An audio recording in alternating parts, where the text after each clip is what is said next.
Le Mont Blanc, il a été surtout à la mode à partir du XVIIIe siècle. Avant, c'était des terres tellement remplies de glace et de rochers que ça n'intéressait pas les populations. On appelait ça les monts maudits, que rien ne poussait, il y a beaucoup de superstitions.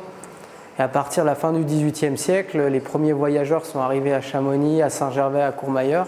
Et c'est ce qui a permis un petit peu, avec des études scientifiques, de populariser le Mont Blanc et ce qui a donné naissance à l'alpinisme. L'alpinisme est né à Chamonix dans les années 1740 avec la première visite des Anglais à la mer de glace, et ensuite ça s'est popularisé à partir de 1780-1790, donc c'est 10 années de tentatives pour accéder au sommet du Mont Blanc. Et Paccard et Balma, les premiers chamoniards, vont accéder au sommet en 1786. Et c'est ce qui va populariser l'alpinisme et notamment le sommet du Mont Blanc en Europe puis dans le monde. La popularité du Mont Blanc et l'ascension du Mont Blanc est surtout née d'une rivalité entre les trois endroits.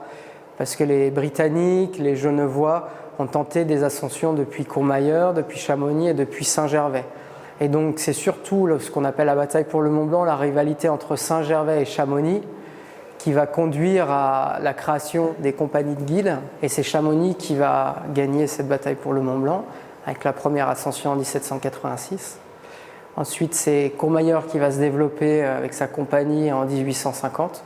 Et enfin Saint-Gervais en 1864, avec la popularisation de sa compagnie et de l'ascension de la voie normale. C'est vraiment ce qu'on appelle l'espace Mont-Blanc, le triangle de l'amitié, enfin il y a plein de termes pour définir ça.